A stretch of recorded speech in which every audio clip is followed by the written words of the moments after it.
ഡിസിയുടെയും ബാറ്റ്മാന്റെയും എക്കാലത്തെയും iconic വില്ലനാണ് Joker. അതിപ്പോ കോമിക്സിലായാലും മൂവീസിലായാലും അങ്ങനെ തന്നെയാണ്. എന്നാൽ യഥാർത്ഥത്തിൽ ജോക്കർ ആരാണെന്ന് നിങ്ങൾക്കറിയാമോ? ആരാണ് യഥാർത്ഥത്തിൽ ആ മേക്കപ്പിന്റെ മാസ്കിന് പുറകിലുള്ളത്? എന്തിനാണ്, എങ്ങനെയാണ് അയാൾ ജോക്കർ എന്നൊരാളായി മാറിയത്? എന്നാൽ ഇതിന്റെ എല്ലാം തന്നെ ഉത്തരം എന്താണെന്ന് ആർക്കും തന്നെ അറിയില്ല. ജോക്കറിന് മറ്റ് ഭൂരിഭാഗം സൂപ്പർ ഹീറോസിനെയും വില്ലന്മാരെയും ഒക്കെ പോലെ ഒരു ഡെഫിനിറ്റ് അല്ലെങ്കിൽ ഒരു ഫിക്സഡ് ഒറിജിൻ സ്റ്റോറി ഇല്ല. കോമിക്സിൽ നോക്കുകയാണെങ്കിൽ ജോക്കറിന്റേതായി പല different versions of origin stories നമുക്ക് കാണാൻ പറ്റും. എന്നാൽ ഇതിൽ ഒന്ന് പോലും DC ഇതുവരെ കൺഫേം ചെയ്ത് പറഞ്ഞിട്ടില്ല.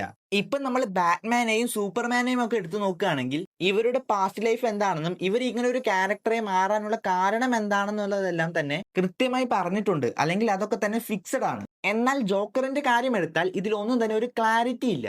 എന്തിന് ജോക്കർ എന്നൊരു ഐഡന്റിറ്റിയിലേക്ക് വരുന്നതിന് മുമ്പ് ഇയാളുടെ പേരെന്താണെന്ന് പോലും എവിടെയും പറഞ്ഞിട്ടില്ല, അല്ലെങ്കിൽ എവിടെയും കൺഫേം ചെയ്തിട്ടില്ല. എന്നിരുന്നാലും ഇത്രയും കാലത്തിനിടയ്ക്ക് ജോക്കറിന്റേതായി ഒരുപാട് മൾട്ടിപ്പിൾ ഒറിജിൻ സ്റ്റോറീസ് DC നമുക്ക് തന്നിട്ടുണ്ട്. ഇതിൽ ഓരോ തവണയും ഓരോ കഥയായിരുന്നു എന്ന് മാത്രം. എന്നിരുന്നാലും ഇതിലെല്ലാം വെച്ച് ഏറ്റവും കൂടുതൽ വൈഡ്ലി അക്സെപ്റ്റ് ചെയ്തിട്ടുള്ളതും ഏറ്റവും ഫേമസ് ആയിട്ടുള്ളതുമായിട്ടുള്ള ഒറിജിൻ ആണ് 1988 ബാറ്റ്മാൻ കില്ലിംഗ് ജോക്കർ എന്ന കോമിക്സിലെ ഒറിജിൻ. ഒരു ഫെയിൽഡ് കൊമേഡിയൻ അല്ലെങ്കിൽ ഒരു ട്രാജിക് വിക്ടം എന്നൊക്കെ പറയാൻ പറ്റുന്ന രീതിയിലുള്ള ഒരു സ്റ്റോറിയാണിത്.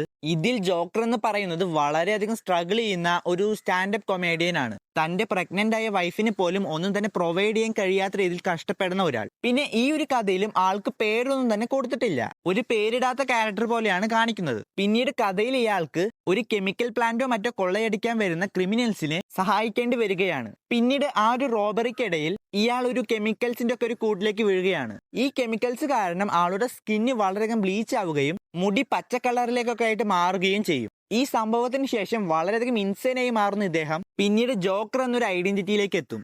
ഇതാണ് കൂടുതൽ ആളുകളും ജോക്കറിന്റെ ഒറിജിൻ സ്റ്റോറി പോലെയായിട്ട് വിശ്വസിക്കുന്നത്.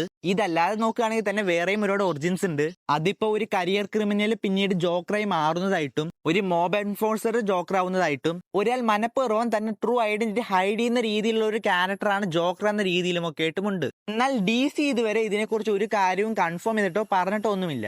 ഒറിജിൻ സ്റ്റോറി പറഞ്ഞ പോലെ തന്നെയാണ് ജോക്കറിന്റെ റിയൽ ഐഡന്റിറ്റി എന്ന് പറയുന്നതും. ജോക്കറായി മാറുന്നതിന് മുമ്പായിട്ട് ഇയാളുടെ പേരെന്തായിരുന്നുവെന്നും ആർക്കും തന്നെ അറിയില്ല. അതും DC ഒരു മിസ്റ്ററി ആയിട്ട് തന്നെയാണ് വെച്ചിരിക്കുന്നത്. പിന്നെ ജോക്കറുമായി ബന്ധപ്പെട്ട് വന്നിട്ടുള്ള വളരെയധികം ഇൻട്രസ്റ്റിംഗ് ആയ ഒരു കോമിക് ആയിരുന്നു ബാറ്റ്മാൻ 3 ജോക്കേഴ്സ് എന്ന് പറയുന്നത്. ഈ കോമിക്സിലായിട്ട് ബാറ്റ്മാൻ കണ്ടുപിടിക്കുന്നത് അവിടെ ഒരു ജോക്കർ അല്ല, മറിച്ച് 3 ഡിഫറെന്റ് ജോക്കേഴ്സ് ഉണ്ട് എന്നാണ്. 3 വ്യത്യസ്ത ജോക്കേഴ്സ് ആണ് അത്രയും കാലം അവിടെ ഓപ്പറേറ്റ് ചെയ്തുകൊണ്ടിരിക്കുന്നത് എന്നാണ് കണ്ടുപിടിക്കുന്നത്. അതായത് ഇത്രയും കാലം ഒരു ജോക്കർ ആയിരുന്നില്ല, മറിച്ച് 3 ജോക്കേഴ്സ് ഉണ്ടായിരുന്നുവെന്ന്. പിന്നെ ഈ സ്റ്റോറിയിലായിട്ട് ഒരു ജോക്കറിന്റെ പാസ്റ്റിനെ കുറിച്ച് ഒരു ഹിന്റ് ഒക്കെ തരുന്നുണ്ട്.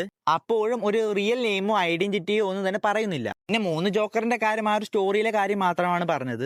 അതുപോലെ തന്നെ ബാറ്റ്മാൻ ഒരുപാട് തവണ ജോക്കറിനെ കുറിച്ച് ഇൻവെസ്റ്റിഗേറ്റ് ചെയ്യുന്നത് കോമിക്സിൽ കാണാൻ കഴിയും. ഇപ്പോൾ എല്ലാവർക്കും തോന്നുന്ന ഒരു ചോദ്യമായിരിക്കും, ബാറ്റ്മാൻ അറിയാമോ ജോക്കറിന്റെ ട്രൂ ഐഡന്റിറ്റി എന്താണെന്ന്? ഇതിന് ഉത്തരം എന്തെന്നാൽ ചില സ്റ്റോറീസിൽ അറിയാം. അത്തരത്തിലുള്ള ഒരു സ്റ്റോറി ലൈനാണ് ജസ്റ്റിസ് ലീഗ് ഡാർക്ക് സൈഡ് വാറിൽ ഉള്ളത്. സ്റ്റോറി ലൈനിൽ ബാറ്റ്മാൻ മോബിയസ് ചെയർ ഉപയോഗിച്ച് ജോക്കറിന്റെ റിയൽ നെയിം എന്താണെന്ന് ചോദിക്കുന്നുണ്ട്. പിന്നെ ഈ മോബിയസ് ചെയർ എന്ന് പറഞ്ഞാൽ ഒരുതരം ഒരു ഗോൾഡ് ലൈക്ക് ആർട്ടിഫാക്റ്റ് ആണ്, അതായത് ഒരു ചെയർ ആണ്. ഇതിന്റെ സഹായത്തോടെ ഇത് ഉപയോഗിക്കുന്ന ആൾക്ക് ഇൻഫിനിറ്റ് നോളജ് ആണ് ലഭിക്കുക. അങ്ങനെയുള്ള ഈ ചെയറിനോട് ബാറ്റ്മാൻ ജോക്കറിന്റെ ഐഡന്റിറ്റിയെ കുറിച്ച് ചോദിക്കുന്നു. ഇതിന് മോബിയസ് ചെയർ ഉത്തരവും കൊടുക്കുന്നുണ്ട്. എന്നാൽ അതെന്താണെന്ന് ബാറ്റ്മാൻ അറിയുന്നത് പോലെ കാണിക്കുന്നുണ്ടെങ്കിലും റീഡേഴ്സിനോട് അതെന്താണെന്ന് പറയുന്നേയില്ല. ഇത്തരത്തിൽ ജോക്കറിന്റെ ഐഡന്റിറ്റിയും എല്ലാം വളരെയധികം മിസ്റ്റീരിയസ് ആയിട്ടാണ് DC കൊണ്ടുപോകുന്നത്. പിന്നെ ഇത്രയും പറഞ്ഞ ശേഷം മിക്ക ആളുകളുടെയും മനസ്സിൽ വന്നിട്ടുണ്ടാവാൻ സാധ്യതയുള്ള ഒരു ചോദ്യമായിരിക്കും, 2019 യോക്കിൻ ഫിനിക്സ് നായകനായ ജോക്കർ എന്ന മൂവിയിൽ ജോക്കറിന്റെ റിയൽ നെയിമും ഒറിജിൻ സ്റ്റോറിയും എല്ലാം തന്നെ കാണിക്കുന്നുണ്ടല്ലോ എന്ന്. ആർതർ ഫ്ലിക്ക് എന്നാണ് ആ മൂവിയിൽ ജോക്കറിന്റെ പേരായി പറയുന്നത്. എന്നാൽ നിങ്ങൾ മനസ്സിലാക്കേണ്ട കാര്യം എന്തെന്നാൽ ജോക്കർ മൂവിയിൽ കാണിച്ചിട്ടുള്ള കാര്യങ്ങളെല്ലാം തന്നെ ആ ഒരു മൂവിക്ക് വേണ്ടി മാത്രമായി ക്രിയേറ്റ് ചെയ്തിട്ടുള്ളതാണ്. ആർതർ ഫ്ലിക്ക് എന്ന് പറയുന്ന ഒരു ഐഡന്റിറ്റിയും കോമിക്സിൽ ജോക്കറിനില്ല. ആ മൂവിയുടെ ഫിലിം മേക്കേഴ്സ് ജോക്കറിനെ ഇൻസ്പയർ ചെയ്ത് അവരുടേതായ രീതിയിൽ ഒരു സ്റ്റാൻഡ് അലോൺ മൂവി ചെയ്യുകയാണ് ചെയ്തിട്ടുള്ളത്. അതല്ലാതെ കൃത്യമായ ഒരു കോമിക് ബുക്ക് ഒറിജിൻ ഒന്നും അല്ല അത്.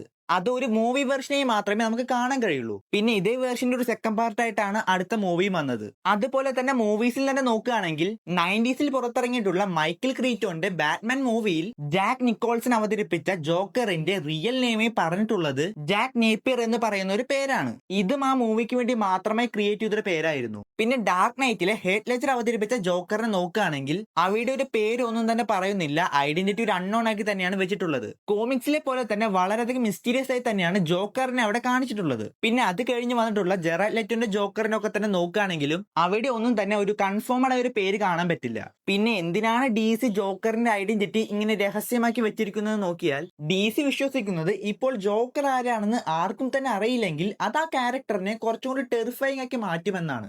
എന്നാൽ ജോക്കർ ആരാണെന്ന് എല്ലാവർക്കും അറിയാമെങ്കിൽ, അല്ലെങ്കിൽ എന്തുകൊണ്ടാണ് ജോക്കർ ഇങ്ങനെ ഒരാളായി മാറിയതെന്ന് എല്ലാവർക്കും അറിയാമെങ്കിൽ, അത് ജോക്കറിന് എല്ലാവർക്കും മനസ്സിലാക്കാനും അതേപോലെ തന്നെ ആ ഒരു സെർട്ടൺ റീസൺ കൊണ്ടാണ് ഇയാൾ ഇങ്ങനെയൊക്കെ മാറിയതെന്നൊക്കെ ചിന്തിക്കാനും തുടങ്ങും. എന്നാൽ ഇപ്പോൾ ഈ ക്യാരക്ടറിനെ കുറിച്ച് നമുക്ക് ഒന്നും തന്നെ അറിയാത്തത് കൊണ്ട് തന്നെ ജോക്കറിനെ കുറച്ചും കൂടി സ്കേറിയറും മിസ്റ്റീരിയസുമായി തോന്നുകയും ചെയ്തേക്കും. അപ്പോൾ എന്തായാലും നിങ്ങൾക്ക് ഇതിനെ കുറിച്ച് എന്താണ് തോന്നുന്നത്?